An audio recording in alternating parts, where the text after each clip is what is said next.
உழவுத் தொழிலின் தத்துவமே ஏரினும் நன்றாம் எருவிடுதல் என்ற வள்ளுவரின் வாக்கில் அடங்கியுள்ளது. இதன்படி நல்ல பயிர் விளைச்சலுக்கு போதுமான அளவில் உரமிட வேண்டும்.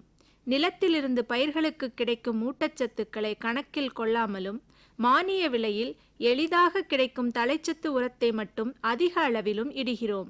விலை அதிகமான மணி மற்றும் சாம்பல் சத்துக்களை குறைவாக உபயோகிப்பதாலும் சமச்சீர் முறையில் நாம் உரமிடுவதில்லை. அதனால் மகசூல் மற்றும் மண் வளம் வெகுவாக பாதிக்கப்படுகின்றன. எனவே மண் வளத்தையும் திட்டமிட்ட மகசூல் இலக்கையும் கணக்கில் கொண்ட உரமிடும் முறை பயிர் மகசூலை அதிகரிக்கிறது. அதோடு மண் வளமும் பேணி பாதுகாக்கப்படுகிறது என மண்ணியல் மற்றும் வேளாண் வேதியியல் துறையின் மண் ஆய்வு மற்றும் பயிர் ஏற்பு தொடர்பு திட்டத்தின் ஆராய்ச்சி முடிவுகள் தெளிவுபடுத்துகின்றன. இந்த ஆராய்ச்சிக்கு முன்னோடியாக திகழ்வது மண் பரிசோதனையாகும்.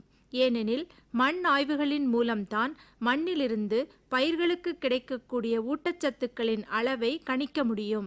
ஆகவே உயர் விளைச்சலுக்கேற்ற சமச்சீர் உரத் தொழில்நுட்பங்களான மண் மாதிரி எடுத்தல், மண் ஆய்வு செய்தல், மண் வளமறிதல் மற்றும் மகசூலை திட்டமிடல் மிகவும் இன்றியமையாதது.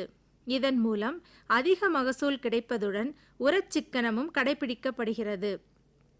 மேலும் மண் வளமும் நிலைநிறுத்தப்படுகின்றது. இவ்வாறாக மண் ஆய்வு முறைகளின்படி நிலத்திலிருந்து பயிர்களுக்கு கிடைக்கும் ஊட்டச்சத்துக்களின் அளவுகள் நிர்ணயிக்கப்படுகின்றன. பின்னர் விவசாயிகள் பொதுவாக எடுக்கும் மகசூலை காட்டிலும் அதிக மகசூல் இலக்குக்கு தேவையான மொத்த ஊட்டச்சத்துக்கள் கணிக்கப்படுகின்றன. இதிலிருந்து மண்ணிலிருந்து கிடைக்கும் ஊட்டச்சத்துக்களை கழித்து மீதமுள்ள ஊட்டச்சத்துக்களை ரசாயன உரம் மூலமாகவோ அல்லது ரசாயன உரம், இயற்கை உரம் மற்றும் நுண்ணுயிர் உரங்கள் கலந்த ஒருங்கிணைப்பு முறை மூலமாகவோ இடல் வேண்டும்.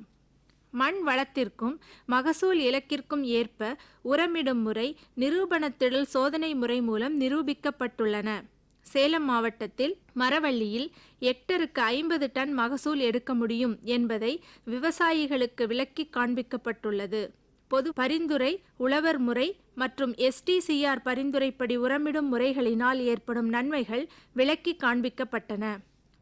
இது என்னுடைய முறைப்படி நான் எப்படி உரம் கொடுப்பனோ அந்த மாதிரி கொடுத்து செஞ்சதுங்க. இதான மரவள்ளி கிழங்கு குச்சி நல்லா வளரல, கொஞ்சம் மட்டமாக தான் இருக்குது, ஒரு திருப்தி இல்லாத இருக்குது. இதனால் மண்ணியல் விஞ்ஞானிகள் கூறிய அறிவுரையின்படி இதுக்கு நான் உரம் விட்டு செஞ்சனால இது குச்சி கொஞ்சம் நல்லா உயரமாகவும் இருக்குது, கொஞ்சம் செடி நல்லா தான் இருக்குது. நீங்கள்லாம் பக்கத்து தோட்டத்தில் விவசாயம் பண்ணுறவங்க. இப்போ இங்கே மிஸ்டர் மயூரன் தோட்டத்தில் பார்த்தீங்கன்னா நாங்கள் சொன்ன முறைப்படி அவர் மரவள்ளிக்கு உரமிட்டிருக்கிறாரு. பொதுவாக அவர் 10 to 15 டன்னு தான் எடுப்பார். நாங்கள் 40லேருந்து 50 டன் வரைக்கும் எடுக்கலான்னு சொல்லி அதுக்கு தகுந்த மாதிரி தழை, மணி, சாம்பல் சத்து கொடுத்துருக்குறோம். நீங்களே பாருங்கள், அந்த மாதிரி கொடுத்த இது வயலில் செடி நல்லா இருக்குது. கண்டிப்பாக அந்த வயல்லேருந்து உங்களுக்கு மகசூலும் இந்த 15 டன்னுக்கு மேலேயே கிடைக்கும். 40 டன்னுனா அட்லீஸ்ட் குறைஞ்சது 39 டன் 49 டன் கிடைக்கும். அதை நம்ம கண்டிப்பாக கிடைக்குங்கிற ஒரு இதில் நாங்கள் இது பண்ணுறோம். செடியும் இப்போ நல்லா இருக்குது. அதை நீங்களே பார்த்துட்டு நீங்களும் மண்ணை பரிசோதனை பண்ணி அந்த மண் வளத்திற்கு ஏற்ப தழை, மணி, சாம்பல் சத்து போடணும். அப்புறம் உங்கள் மகசூல் ரொம்ப குறைவாக நீங்கள் எடுக்கிறீங்க. நாங்கள் சொன்ன பரிந்துரைப்படி போட்டிங்கன்னா கண்டிப்பாக மகசூல் அதிகமாக கிடைக்கும், உங்கள் வருவாயும் அதிகரிக்கும். மரவள்ளி பயிருக்கு நடத்தியது போல மற்ற பயிர்களுக்கும் STCR உரப்பரிசோதனைகள் மேற்கொள்ளப்பட்டன. வடகிழக்கு மண்டலத்தில் நிலக்கடலை மற்றும் சூரியகாந்தியிலும், மேற்கு மண்டலத்தில் நிலக்கடலையிலும் மகசூலை அதிகரிப்பது எப்படி என்பது விளக்கி காண்பிக்கப்பட்டது.